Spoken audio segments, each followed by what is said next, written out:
Welcome to the Pink Room, a space for real talk by real women about the real issues of our day.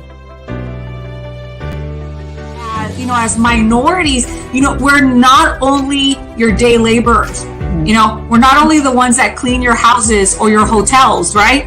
We are human beings that have capacity to be part of every area of this country. Our strategy needs to be to get into these political offices. Every election, every seat, every office. Absolutely. Yeah, absolutely. And Teresa, if I would just like to say, I don't consider myself a minority. If the world wants to see us as minorities, because we are actually the majority, but if they want to see us as minorities, then call us the super minority. People started to post some microaggressions that they were experiencing from their professors. Wow. And hearing so many perspectives, they're like, you have to do something. If I have the resource, I'll do well as well. I'll do well just as well as others do. Don't make things easier for me. I just want the resource. That's all. And I think that's the misconception, that they think that we want handouts. We don't want handouts. We just want what the others get. That's it. Give us what you give others, and we will do just as well. Excellent. Ashley.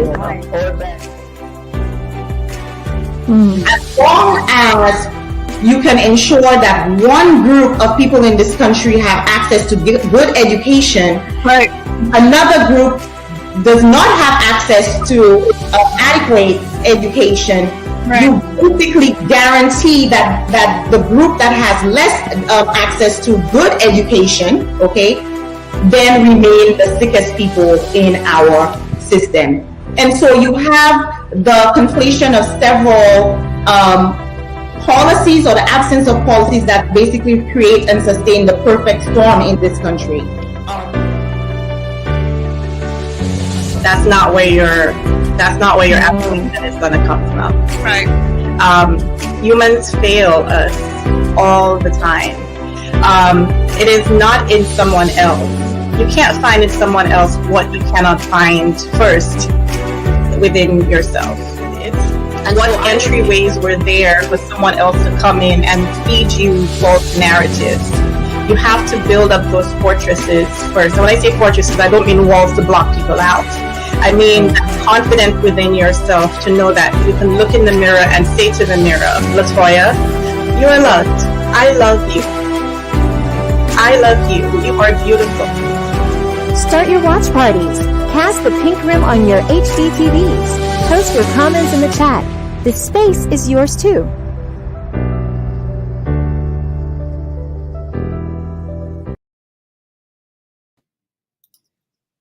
Good evening, everyone. So good to see you. Hello. We want to start by offering our condolences to Laura Elena Wilson Robinson from the Talamanca team, who lost her husband today. Our hearts go out to her. She has done fantastic work, but he has also been a strong support for her. All the work that she has done to support women and girls. So this loss hits deep.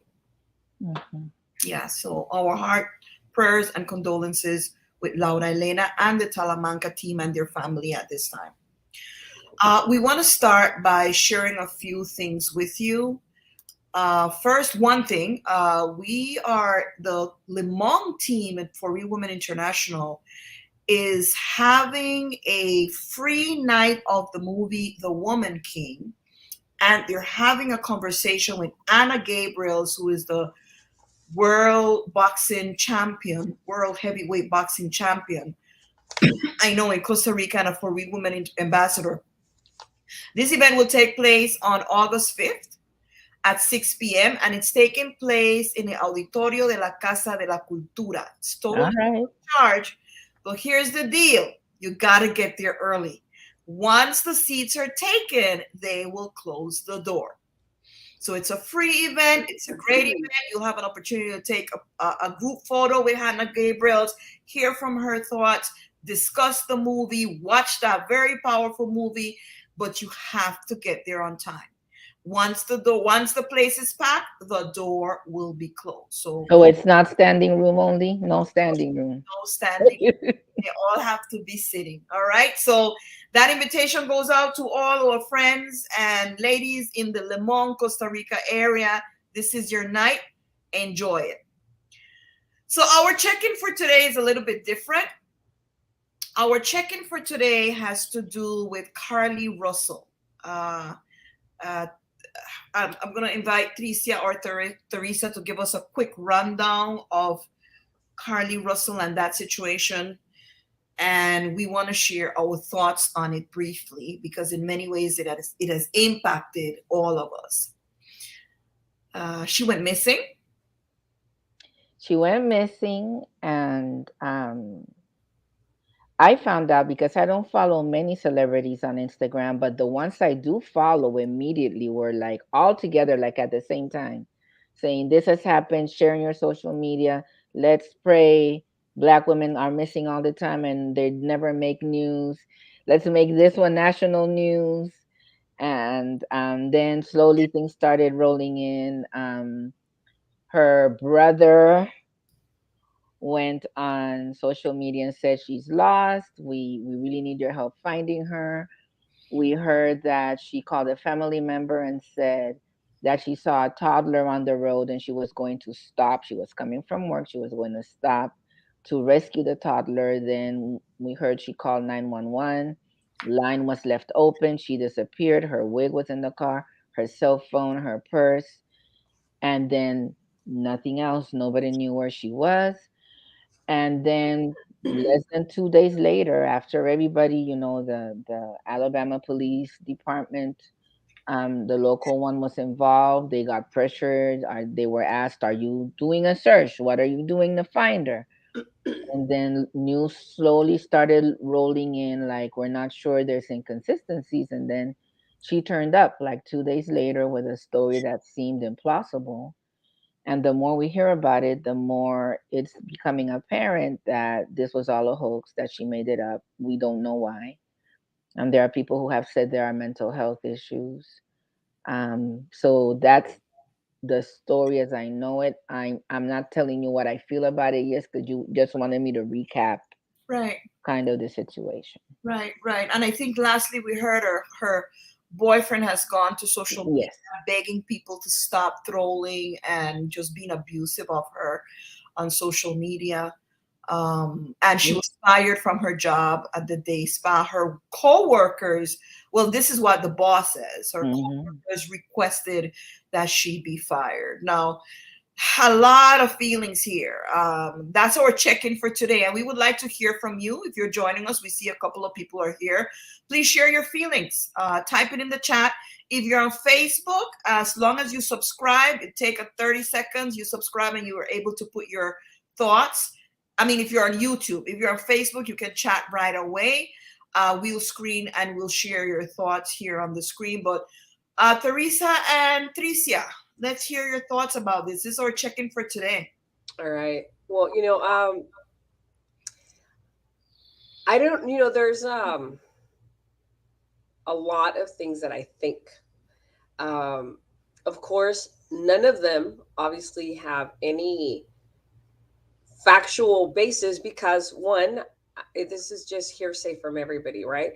We're hearing from the police department. We're hearing from a lot of people. If I'm getting over I'm gonna try to survive without coughing too much. Excuse me.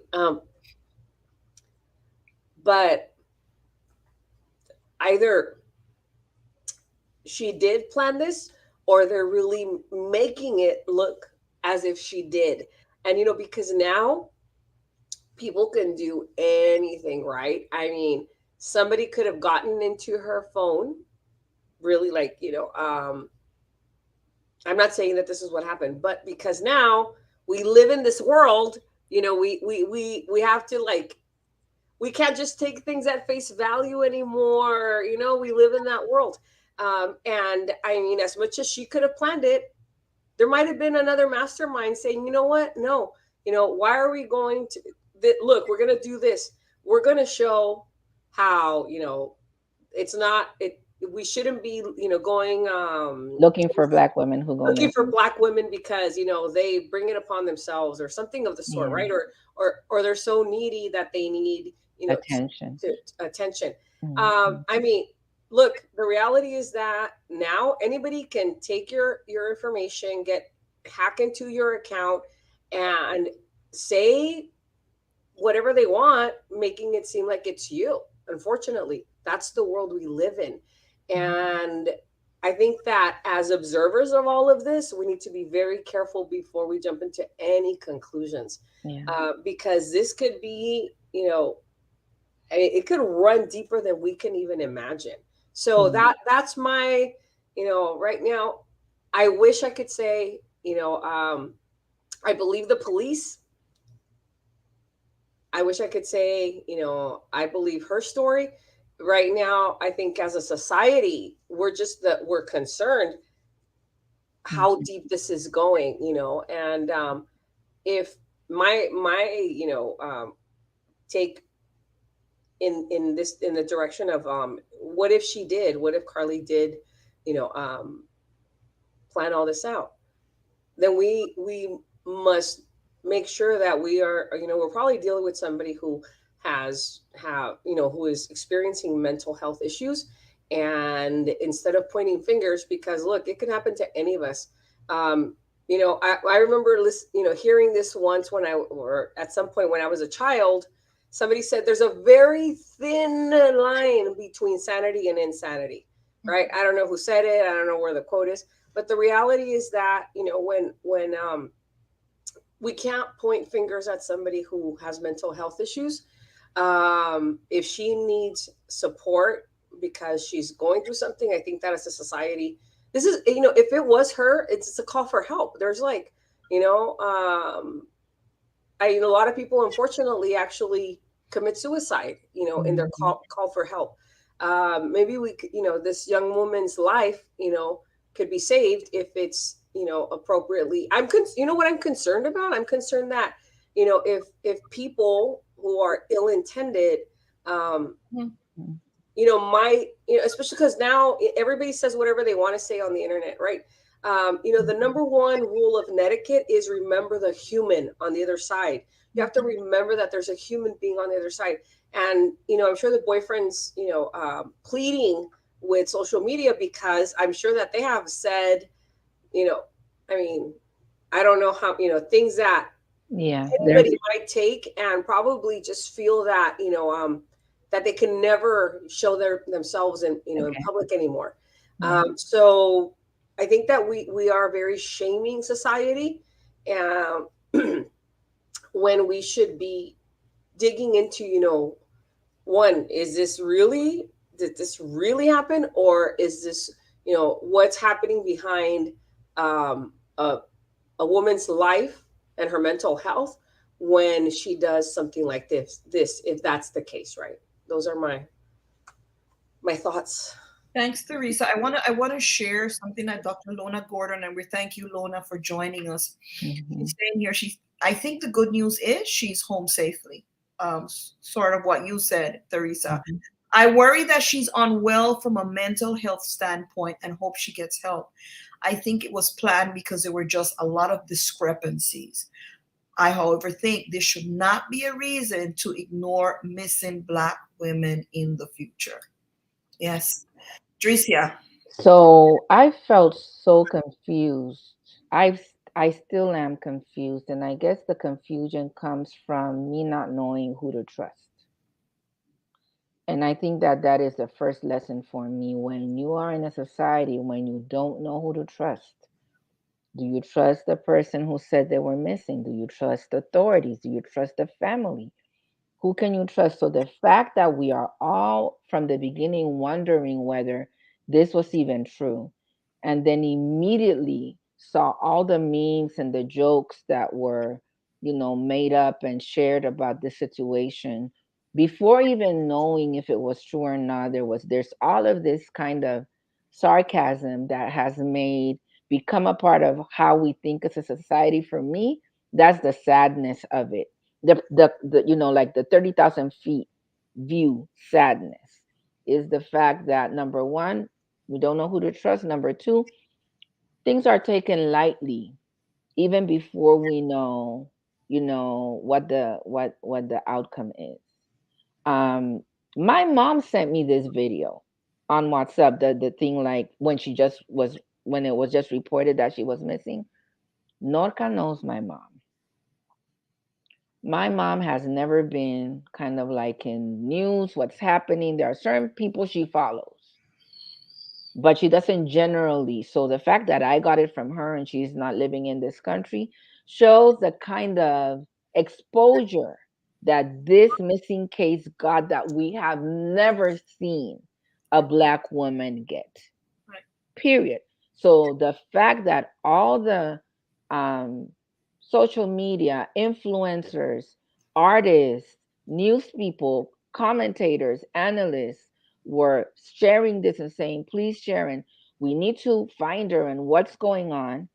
I haven't in my lifetime seen something like that happen. And for me, that's another lesson. We can actually do this. When this happens again, because it will, someone will get missing, someone will go lost. We have already proven that there are avenues for us to spread the word and apply pressure so that it's investigated. I don't believe it would have been investigated so quickly had this gone unnoticed. Right. Even if it was to just say, see, she's lying, it got investigated. Day one, day two. We find out when Black people are dead 3, 4, 5 months later is when we find out that something happened way back and this is what happened. This was real time. So that's never happened. And I think that that's a lesson that we can also learn. When this happens again, we know what we can do to make sure that the person is found. Yeah. It's a really sad story because you know, when I look at it from the viewpoint of when we said we were going to talk about today, right? There was like this spark of energy that got ignited when we heard the news. I felt it. It was like, yeah, I'm tired. It wasn't like another news item. It immediately like sparked. I started sharing everything I heard. So I think not only are we in danger because of our exhaustion, but life as we know it is in danger when we are so exhausted from the traumas that we lose our ability to respond appropriately to what is happening in the world around us. And maybe that's what happened with her. There is this desire to run away and escape. And maybe that's what happened, you know. Yeah. This is a great, Tricia, your point is a great transition into the topic for today. I just want to say the following. Those activists and those community people and those of us who on social media, those people who went to her home, walked for miles, the police that were involved, they did the right thing. Yes. They did the right thing. So we should never doubt that, oh my goodness, look at that. People went out there and now, you know, people are not going to trust anymore. No, I think that's exactly what we need to do. And here's the issue. When you look into the statistics for the South, in particular places like Georgia, yes, there are a lot of missing young women of color. Yes. A lot. And usually they go missing, and the first thing that people believe, the first thing they're told, they ran away. They ran away. And the point is, even if they ran away, don't we deserve to know what happened to them, especially their parents? If they're asking. I can tell you from a personal experience. We had a young cousin of my husband here in the city of New York who went to a job interview, supposedly never got there, disappeared. And the first thing the cops said, oh, she ran away with her boyfriend. Then they found her body. Someone had killed her and left her on the sidewalk. But it was because there was a lot of talking around, a lot of movement around, that people started to look out. Where could this young woman be? So this idea that everyone is a runaway needs to stop. And also we need to remember that human trafficking It's is one real. of the most profitable businesses right now. Yes. The case that I saw recently of a 9-year-old that was sold to 20 men in 2 days. Mercy, Jesus. All right. Human trafficking is one of the biggest and most profitable. So every young woman deserves to be. She ran away. Okay, let her say, listen, I ran away, my boyfriend. But we deserve to look for him. People, I said, but you're throwing resources away. We just cannot. What happened to my husband's little cousin and what happened to so many other women that are perhaps hoping that someone comes to find them, is worth the time and the resources that we find a way of making sure that they are found. So that brings us to our topic, and Tricia made a great segue to it. Danger zone. Are we in a danger zone for breakdown as women? Are we operating in survival mode?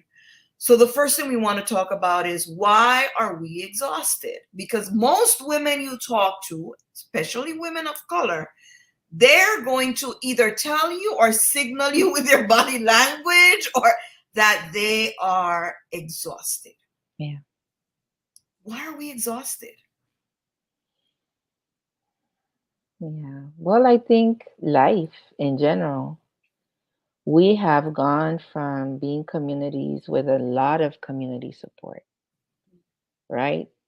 Where we grew up with our families, extended families, we know each other, we support each other. Kids were raised in community. Even up till COVID, what you didn't get during the week, you got if you met with a community of faith on the weekend. That sort of, feeling of people are looking out for your kids, you're looking out for other people's kids. And we felt during COVID that a lot of the things that we needed, as far as being able to manage our lives, that we had been told for years could not happen. That can't happen. That can't be done. There's no way. During COVID, all of a sudden, all these things were available. Everything could be done. You can never work from home. We worked from home. You cannot teach from home. We taught from home. You cannot learn from home. We learned from home. I went to med school. I could never imagine that a doctor could see me without touching me. And now we have telehealth that is not about just between doctors consulting each other on a case. We've had that, but that I can have a literal appointment without leaving my space, without the doctor putting a hand on me. We thought that could never be done. Now it's being done. So we have now complicated our life because now we have both things coming. All the things we thought we couldn't do, now we can do. Plus all the employers saying you got to come back to normal, everything. So now the speed of expecting a response, the speed of action, people want what used to happen when we're remote, but now we are transitioning back or all the way back to normal lives. And then that's just like the physical reason. I'm not even gonna get, because we could, everybody's got to talk, but the emotional, spiritual, psychological, familial, cultural reasons why we're just exhausted. Yeah, I think expectations, right?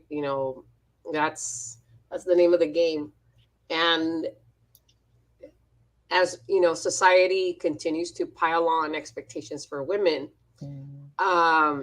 especially I guess recently, with all the girl power and and what's that with boss? What is it? All they're like girl boss and I mean, I'm not saying that we shouldn't be in leadership. Of course, I mean, I'm a leader, and all of my colleagues here are leaders.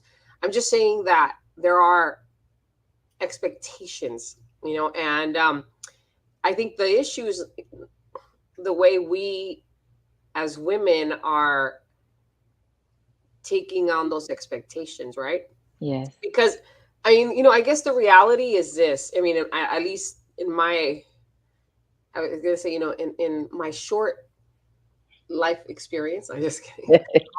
Yeah, look at all that great. In my personal experiences, that as much as there's an idea that you can do everything. It's not true. It's not true unless you've got the pocketbook to finance and fund all the support. Yes. The reality is that you don't get to do everything. You're either kick ass at work, and then at home it's like, look, the other day I had my alarm, there was like something wrong with it, and the technician happens to be a parent of two of our boys that just graduated, and the guy, the boys were there, right? And it was really nice because I got to see them and everything. But I'm like, hey, the only way I'm going to let you walk in is because you can't tell anybody about Mrs. Diaz's mess right here in this whole area where I have all my, my clutter, right? And I'm like, yeah, my office is sparkling clean, but my home isn't. So, I mean, that's just the reality. It's either one or the other. As much as I would like all of the areas of my life to be, successful and satisfactory, something has to give, and sometimes it's just the cleaning of the house, and we all have our different, right? I mean, for most of us, it's our health. And that's what I was gonna say. When something has to give, it's usually us. Right. It's our health, because we make sure that we get everything done at home, we get stuff done, at work, and then,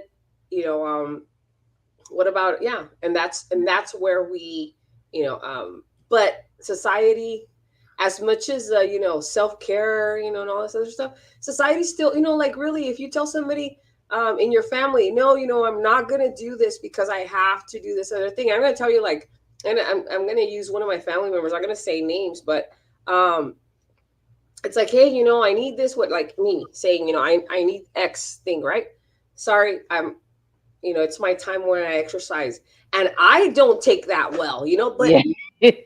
but it's respected, I'm like, that's how I should be. I mean, like, no, that's the time I exercise, right? And it's not my husband, but just in case anybody's like, but that's he's listening, that's why I can't say it. No, just kidding. No, but it's a woman, and as I think about it, I'm like, I'm glad that that's her stance, like, I'm sorry, but this is my time. This is the time that I take to do this. And I'm like, I think if more of the, newer generations are understanding that they have to be first, then we're going to be in a better place as women. But right now, this generation, like mine and yours, and those that have, been before us, it's like, you have to be everything for everyone. Yeah. And that's why we're exhausted. Right. So, yeah. And you have to be, and then the thing, it's like, you have to work that, that mentality that you have to work double in order to be just as good as, your white counterparts. Right. That weighs heavy on us, I mean, and we, and one thing I've learned this year is that it doesn't matter. You can kill yourself at any job and somebody will still find fault with you. So I think we've all lived that. Yep. This year specifically. Making ourselves, I mean, sacrificing our health in order to prove that we are good enough. Yeah. And that's why we're exhausted. I think anyway. And this is why these conversations are valuable, because we're speaking truth. Yeah. I think there's a lot of misconception out there. If you want to be a successful woman, then these are the things you need to do. Arlene, good to see you back.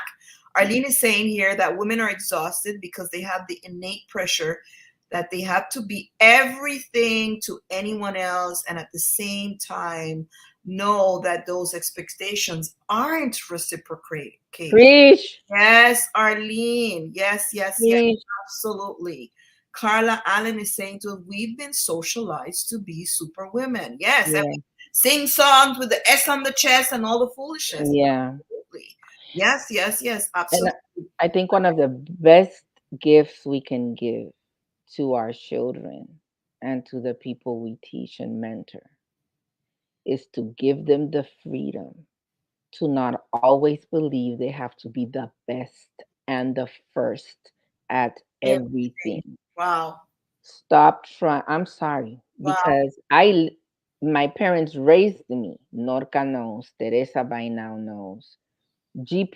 I was always on the top of the list. And it wasn't because I can't say they pressured me to do it, but I knew it was an expectation. And then I've tried to raise my sons in a way where learning is important. They know it. But I'm not looking at their name on a list. And I'm seeing them approach life in such a different way because this specific expectation is in there. And I am not filling their lives with activities so that they have activities. They're not in clubs. They're not going to after school, especially Jonathan. He's a 10-year-old, like no children's choir, no piano, no none of that. Just normal, go to school. What did you learn today? I love recess. No, because if we don't stop this, us, and we continue to low key present the expectations to those that live around us, we're not doing them any good and we're not doing ourselves any good. Absolutely. Dr. Lorna Gordon says that part of why she finds the phrase black girl magic so damaging. Yeah. Agreed. And then she says it started with good intentions, but it denies the real work it takes to achieve at high levels. It is not magic. Absolutely. The other phrase that I don't like, but that's a whole other strong black woman. I know. Black excellence. I have a problem with black excellence, right? The other phrase that I don't like is black women are strong. I can't, don't bring that in my sphere.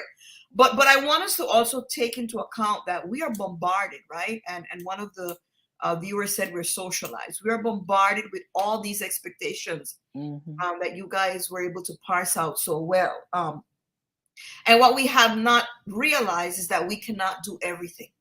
Yeah. We cannot do it all. We cannot, and neither should we want it all or do it all. Or right? All at once. All at once. And then the women who seem to do it all, because we all want to be a this or that or the other, we got to realize that these women have people who clean their house. They have chefs and cooks. They have people who drive them. They're not doing the nitty gritty that we do. Nanny. And nanny. We cannot expect to be them, right? And if they don't, that means that they're falling apart somewhere. Absolutely, yes. Absolutely. Yes. And I like what you said, Teresa. Sometimes at work, you're like, "Whoo!" Yeah. Home is a disaster, or vice versa. It could either be. It could also be the other way around. Yeah. Carla says, "I am learning this slowly." Yes, Carla. Let me point something out really quick. Both Arlene and Carla are physicians. Wow. So we have Lana, Arlene, and Carla right now, and Wendy, who just signed in, is also a healthcare professional. And right? This is what Wendy has to say. Women are exhausted because the idea is that you need to do and accomplish. And if you start thinking and investing in you as a woman, you will be listed as selfish, vanity, and all the other tags. When a woman needs to think on her well-being as a priority and then be of value to anyone else. As women, we need to start talking more about this. Here, Wendy, we agree with you. We totally agree with you. So we see why we are exhausted, all these expectations, all these societal demands around us, family demands. I will never forget once, she was also a medical doctor in Costa Rica, was telling me that she had twins, she had male and female. And she said they would play and then she would sing a little song for them to pick their toys up. She said the little girl will pick up the toys. The little boy, he would cry like, "No, mommy, you pick it up. You pick it up," and tell the sister pick it up. And she was like, I had to break that because even at that young age, the expectation from was that no, the women are going to do this for me. Yes. Right? And they should not do it. So any points before we move on? Just one more that we haven't mentioned, and it's probably something that we really need to mention, and that is the exhaustion that comes from living in a country, and it's not just not just the United States, where every time you turn the news on, there's an aggression. Absolutely. To you, to your frame of thought, to your history, to the safety of those you love. Every time you turn on the news any day, there's an aggression. Right. Not some states are worse than others, but it happens in every state. Right. I sat by a woman this week in a business luncheon, and she said, I don't watch the news. I can't. And there was a time when I started my day, you start, you pray, and then you put on the news. I don't do that anymore. I can't, because your entire day gets framed in this exhaustion, and you literally, I felt it. I'm reading or hearing the news, and my body just goes like this. I can't. I just can't. That's exhaustion too. Yeah. I want to share here. Arlene says it's beyond time to reclaim more time. Yes, Arlene, you got to do like Auntie. Yes. And Peggy Allen said we're exhausted because of the mismatch between the demands in our lives and the resources we have to meet these. This is such a great point, right? Yes. If I don't have the resources to meet that, why am I killing myself trying to meet that? Absolutely. So then we go to the next question that we want to talk about. How do we manifest this exhaustion? We see what the issues are, the expectation, demands, the lack of resources, the socialization. How do we manifest our exhaustion? What are some typical ways? The anger is the first one that comes to mind. Anger, and I know this is a little general, but just, illness. Yeah. Yeah. Carla says depression. Dr. Allen says depression. I'm going to get very personal in this question because I have to. There are days when I come in the house, and I'm working remotely most of the time, or I'm done with my job, my calls at 5, and I sit in one spot of the bed for maybe even 3 hours, and I cannot move. Just there. Knowing that I have to do this, I have to do that, I have to do the other, I can't move from that spot where I sat after the day of work because of all the things that await me once I get into moving. And once I start, inertia, you start moving, you keep moving. But and it's not a once in a while thing. It had become a continuous thing. And then my health, my physical health started to suffer. I started to fall on the street twice, big scars, both my knees. I had an eye infection that should have been simple, and it turned into 5 weeks and 2 surgeries worth. Sleeplessness. I can not sleep, and it's 5 a.m. and I haven't slept all day, and I still can't sleep because there's so much on your mind that you can't. So then you save your energy like when you're pregnant and your body takes every resource it has, it focuses on the baby, and you can lose your teeth and lose bone density and everything because your body is making sure that the baby has everything. There will be a couple things that deserve your attention, that if you don't do them, they won't get done, like loving on your children, like making sure that you're having the conversations, that even if it's about food. So all of your energy goes to doing those things, and you have nothing left. Yeah, absolutely. I think I've been there, that whole, you come home and you're like, oh, there's so much more to do here now that I have to do.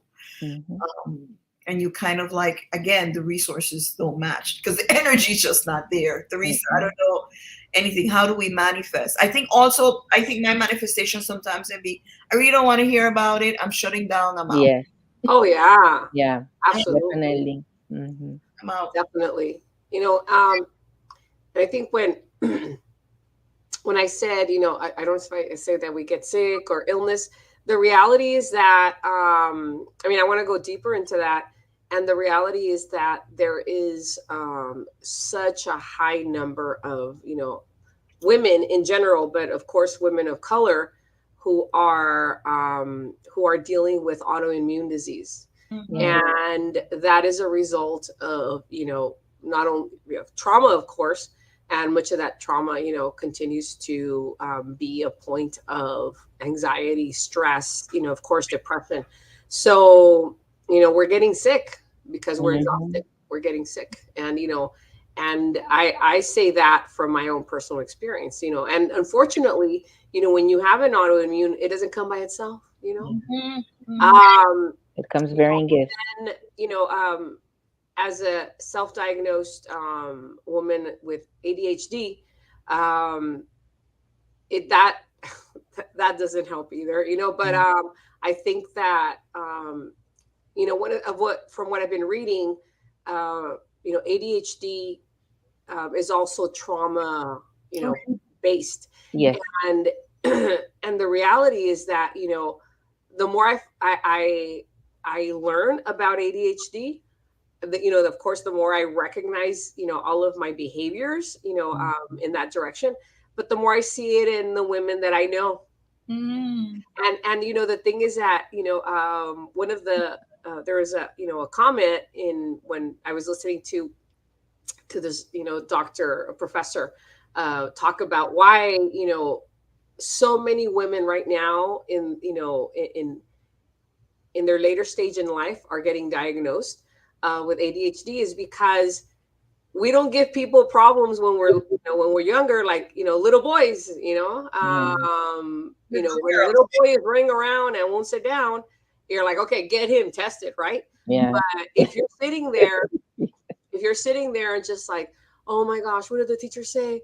Oh, and just stressing out, all that is, I think, just part of this continual exhaustion that we're going through, because we're struggling with so many other things. I mean, these things continue to, if you're somebody who's ADHD, you're going to be exhausted most of the time because you're going to be expending so much mental energy, and not getting as much done as you need to.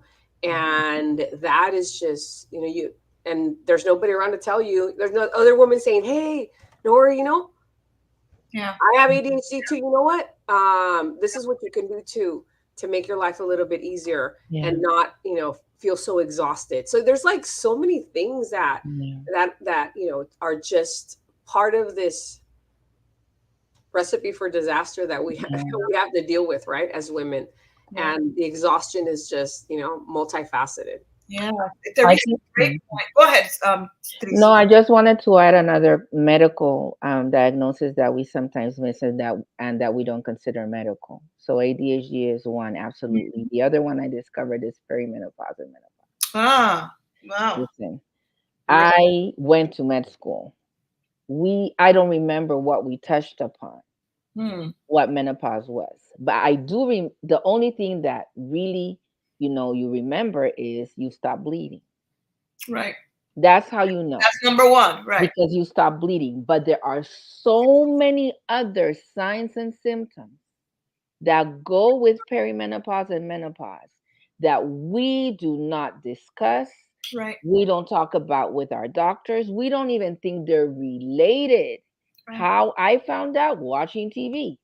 One commercial is like, if you wake up in the morning and your joints hurt and your back hurts and something is swelling and the brain fog, and I was like, it could be. I was like, what?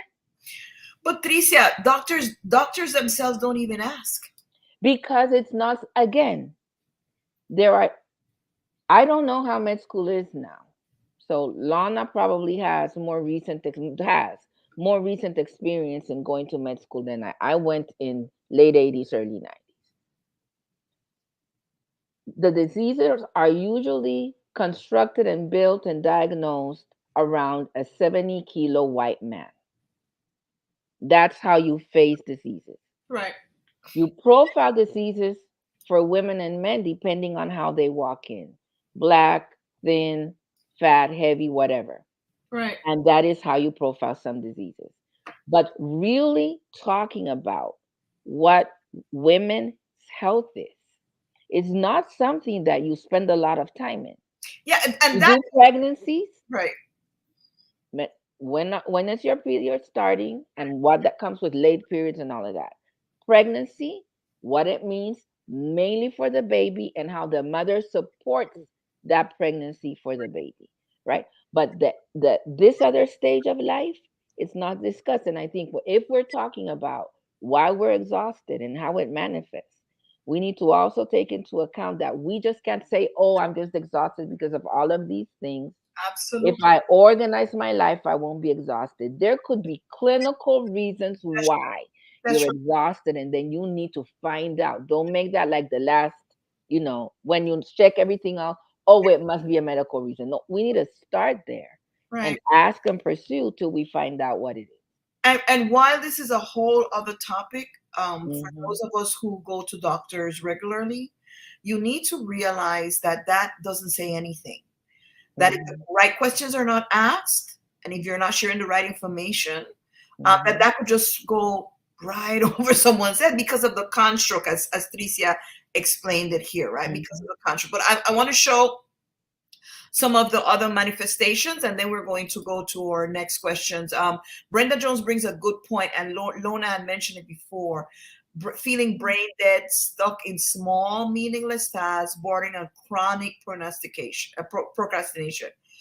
You know you got to get it done. You're just spinning around doing other stuff around it. Overwhelmed by nothing, right? This is so true. So let's go to the next part. But I want to bring in another part just quickly. I just want to mention that we have been through a global pandemic. Yes. That upended our lives. And at the beginning, Tricia talked about it, and Teresa about how we had to change the way we did things. And now the expectation is that we do both, right? It upended our lives in so many ways. But if you think about it, it was 2 years and a half of living lives the way we were not taught to live before. Yes. Of probably even, you mentioned something, the community support was no longer there the same way. No one has taught us how to live post-pandemic. No. Right? And post-pandemic, there's so many manifestations. And I think that is also part of the exhaustion, because as you said, we're living the pandemic and they want us to live the pre-pandemic life. And the two don't seem to, they're pulling at us in many ways, right? So I think that's a very, very good point. But this takes us to the third one. What can we do about our exhaustion? And I want to read here a comment by Wendy Hammond. She says the following: we need to choose our battles more and make a no a responsible answer. Saying no is being responsible for ourselves. We don't need to do it all. More women are reporting mental conditions, depression, anxiety, and others. Saying no is being responsible for ourselves. Thank you for that, Wendy. What are your thoughts? What can we do about this exhaustion? And I like the fact that we have brought up clinical issues, potential clinical issues, pandemic issues, socialization again, the idea of ADHD. And Teresa, trust me, I'm right there with you. And in your adult age, you're like, wait, these things about me are this, right? What do we do? What do we do to go about it?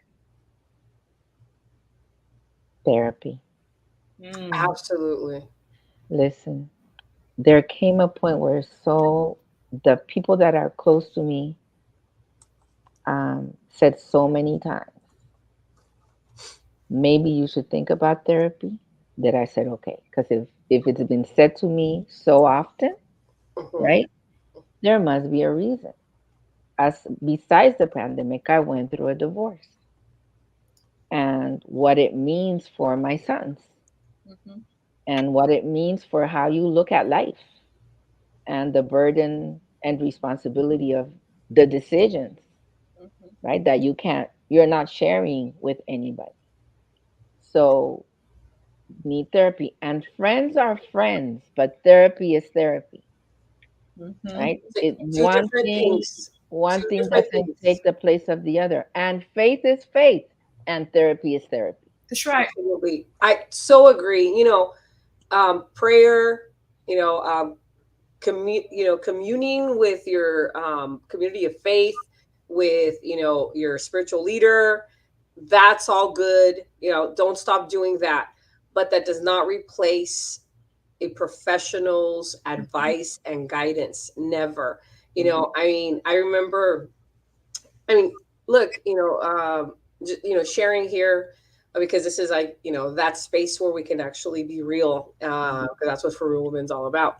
When I don't know, I had been, a member of the church that I belonged to for decades, and I remember I would, every morning get up and say, God, please help me be a good person. Just, I'm shortening it up, but I would really lay it out. I was like, I don't want to do this again, blah, blah, blah, all these things that I used to do. And because I really wanted to be a good person. Right. And then, get up from there and, harass my kids to get on the car on time, because I was going to be late to work, and, and just, not be the person I wanted to be the rest of the day. Get home, ask God for forgiveness for like half an hour because, I wasn't the good person that I wanted to be. That was like the most frustrating of things, and until one morning, let me just kind of give you, my family has its, major issues, right? One of them is that my mother abandoned, the whole lot of us. We're 7, when I was 14. I have a lot of things to be thankful for because I was the eldest. And I think that out of all my siblings, I probably had we all had trauma, all of us, and we had a lot. Unfortunately, I had a lot myself, but at least I had been raised, to a certain point, compared to everybody else. But what I wanted to say that, why I wanted to say that is, it was, I always said to myself, I'm never going to be like my mom. I'm going to do everything, opposite. I'm going to take care of my kids. I'm just going to be like, I'm going to be the best mom. Right. But I didn't really know what it was to be a best mom. I had never really seen it modeled. So in my mind, doing everything opposite of what she did was being a best mom. Right. Well, you can ask my kids, they, yes, I took care of them. They were always with me. They were always well fed. I was vegetarian for like 17 years. They, always sacrificed for them to be in a good private Christian school all the time. It's like everything, camp, this, everything. I did everything, but I wasn't present for them and I wasn't nice, Wow. And, when I would lead to these, women's retreats, so I can be a good Christian, right? My kids, and I'm sure my husband secretly would, they would be like, yeah, they would celebrate. They would celebrate. And in my face, my kids would be like, yes, mom's leaving. Are you serious? Serious. Mom's leaving. Dad, what movies are we going to watch? My husband, which you all know, Victor would say, honey, how much money do we have to spend? And I'm like, so much. Okay, that's all. And that's all you need to know. Like, he wouldn't, and now that they're all adults and everything, that we'll be sitting down watching something, watching something on TV or a movie or whatever, right? Streaming now. And then I'm like, oh, I've never watched that. Oh, we already watched it. When? Yeah, I watched it with Dad. When you would leave, we would watch with Dad. And these are movies that I would have never let my kids watch, right? Wow. But, of course, because, it was like, there was too much, action and all that stuff. Anyway, the point that I wanted to make is that, I had gotten to the point where I knew my kids didn't like me, right? I mean, they love me in the sense of, well, that's my mom, right? Yeah. She feeds me, she takes care of me, but I saw my future once, and I want to tell you about, I mean, I don't know if I've shared this before, but this is I think this is one of the very lowest points in my life as a mother. One time, one of my boys spilled milk, and he got so nervous and scared and just like, Mommy, I'll clean it up right now. Mom, don't worry about it. Because I always needed to have the house like perfectly clean. That's why right now, like, I don't care if I have clutter, because I've come to understand that I have to let some things go, right? Yeah. And when I saw that child panicking, wow.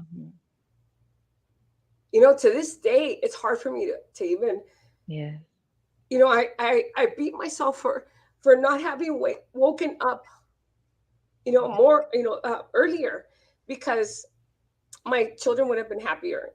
After that, I started thinking, I need help. I need help. I need help. I need to talk to somebody. I need to, I need to go to a therapist, because in the past we'd been to family therapy, but I'd be like, you know what? Fix them. Yeah. Something wrong with my kids and my husband, because I'm perfect. Like, look, I'm Superwoman. I run a tight ship in my house. I cook, I clean, I do everything. And I am, and aside from that, I am an accomplished professional. So, there's nothing wrong with me. It's them. Like, they're the problem, right?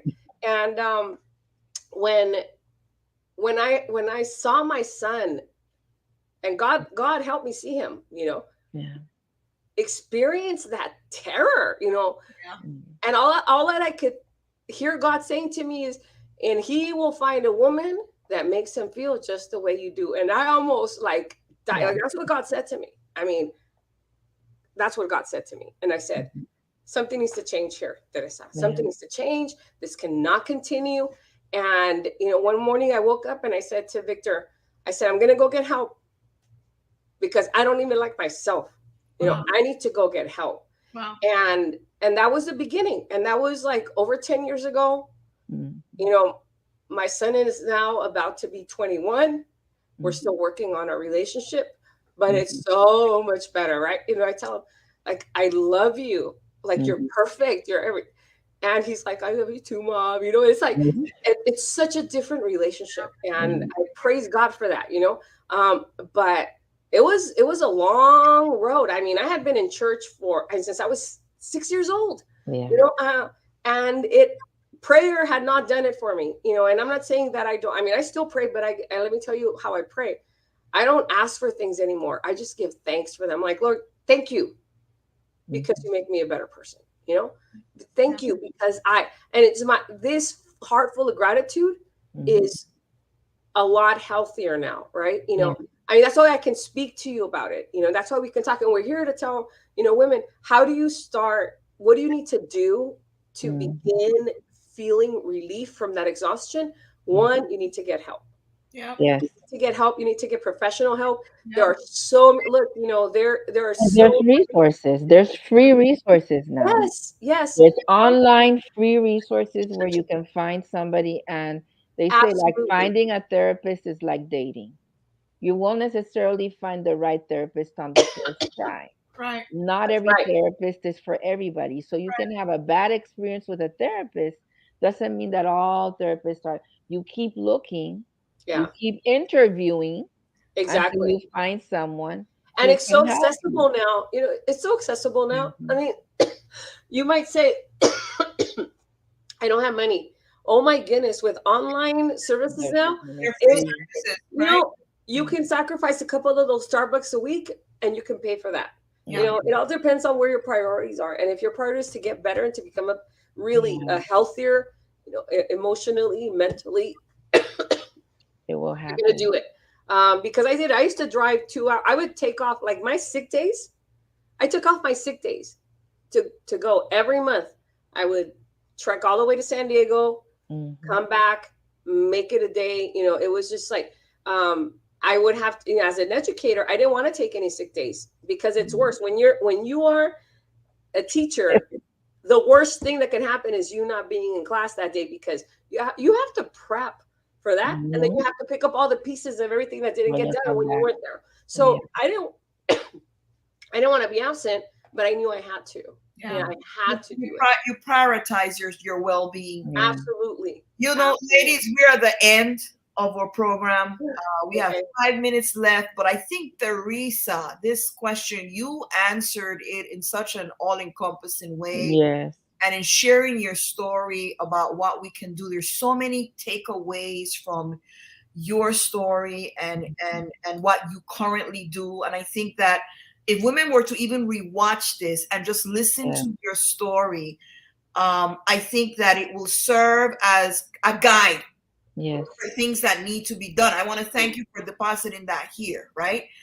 For sharing that. I'm going to share some things that people shared online here. Someone said we need to stop and reevaluate our lives and what we want out of it, which is true. But at the end of the day, what do we want? Therapy, most definitely, someone said. Someone said social media doesn't qualify as therapy. Sit on a couch, go on Zoom, talk to a professional. Absolutely, Arlene. And getting therapy must be destigmatized. What I loved about Teresa's story is that you zeroed into something which I know if people who are watching and are believers of any faith, oftentimes we fool ourselves believing that, I go to church Saturday or Sunday and I listen to sermons. Think about how many sermons you heard in your lifetime, right? I pray, but that is not enough. That doesn't hit at the core of what you need. Well, but it's the same thing like any other part of our health. Exactly. If you have high blood pressure, if you have congestive heart failure, if you have kidney problems, if you have any sort of problem, asthma, you don't only pray for healing. You go do what you need to do. You gotta do the work. You go to somebody who's a professional. You ask the questions. You take the medication. You do the exercises. If that doesn't work, and it goes along with prayer. And they're not. One of the things I hate the most is when I sit and somebody said, "I was diagnosed with cancer. The doctor said that I only had 6 days to live, but God." And then they keep putting God against the people who he blessed with the degree to help you out. Those two things do not have to be against each other. I think that the therapy is important. Definitely. I know we have to end, but there are specific things that we can do, that we need to do in order to address the exhaustion. Saying no is sometimes hard because of the stress that it causes to say the no. You know that if you say no, you're going to have to deal with a whole long conversation, people trying to guilt you into doing things. So find ways where you can say no that don't get you in. Text it. Don't call. Yeah. If you know it's going to be a thing, text it and say, sorry, the answer is no. End of conversation. I'm not talking about this anymore. And don't. I think another way also, Tricia, is we need to start practicing. Put yourself in the mirror and practice how you're going to say no. But I like the texting idea. And then once you gave your ultimatum, it's it. I think people will get used to you teach people how to treat you. Yeah. Right? So you did it once, a second time, it's not going to happen a third time. They already understand, okay, you know what? I'm pushing the envelope here. But I think important for us also as women is that we need to prioritize ourselves. Yeah. And what I love about therapy is that, and I always say, you're talking to someone who doesn't know you, who doesn't care about you and your people. Listen, it's the greatest freedom you'll ever have. But we need to prioritize. And they can't tell your secrets. Exactly. And prioritizing ourselves, therapy, it could mean getting a walk every day, going out there, doing some breathing exercises, closing the office door, taking lunch at the time that you're supposed to take it. There's so many things that you need to sit back and look at and say, you know what? I need to do this differently. I'm going to read the final comments here. Go ahead, Teresa. I have to say this. You know, when you asked, you know, how is exhaustion manifested, right? And my first answer was anger. And you know, and I wanted to start with that because, you know, when you see women angry, they're exhausted, and that's the reality. You know, that whole, you know, black angry woman thing. You know, you have no idea what those women are going through. You know, for them to get to that point. That's right. And you know, and that was the reality. You know, I was exhausted for not only, you know, emotionally because of everything, but physically. And how would I manifest it? In anger. And who was paying for it? My children were. Your children, your family, your spouse, you know, that's whoever's around you will end up paying for it because you don't take care of yourself. Wow. Thank you for that. I'm going to share the final comments, Peggy Allen. And that first sentence says it all. Mental health is public health, right? Public health is best known for addressing communicable diseases, but in every nation and income bracket, many people endure debilitating mental disorders. And with no care and no access to care. No care and no access. And Teresa and Tricia explained that mental translates into the body in so many ways. Yes, it does. Manifests itself. Wendy is giving you a confirmation here. Well said, Tricia. And Carla saying no is a complete sentence. That's right. You don't have to say no, but however, no is a complete sentence. We want to thank you for joining us today. And one thing that we wanted to ask you, I think, just listening to Teresa's testimony today and listening to what Tricia shared about the divorce, I would like to ask you to share this video with other people. There are other women out here that need to hear this. So we're going to ask you to like, of course. It's important for us to get some traction. Comment. You can still write your comments after the recording is over. Share it with someone. Absolutely. If you're on YouTube, please subscribe. And we want to thank you for watching the show today. It's been fantastic. You ladies have been great. And listen, this exists as a space to just speak truth to power in our lives. Right? So we want to again ask you to subscribe, keep looking. The next one will probably come up next month so that you're able to see what's coming up next. Ladies, you want to say your last goodbye? Thank you so much. I mean, that I think that we're all suffering through this. This space is one way that I release some of my exhaustion. And you know, get some mental health, just this space, and find a space where you can do that. That is one of the things. Teresa, I hope you feel better soon. Thank you. Yes, I am already feeling better. And I just wanted to say that, you know, as women, I think the more we become a community, the more we support each other, the better we will all be. And a lot of times that's just checking in on each other, right? You know, just, you know, these past few weeks, I've been thinking about a couple of people that I haven't seen in a long time. And I just sent them a text.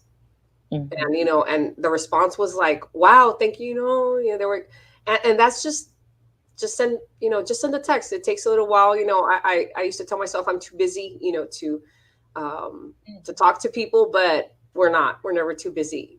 So check in with somebody, send a text. You'll do somebody a lot of good. And in line with what my sister said, I think we need to reprioritize.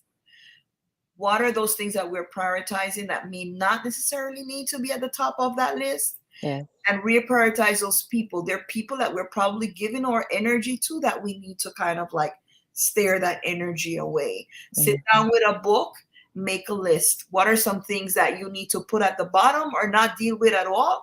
And who are some people that you need to give them the least attention as possible because they're pulling so much from you and leaving you depleted.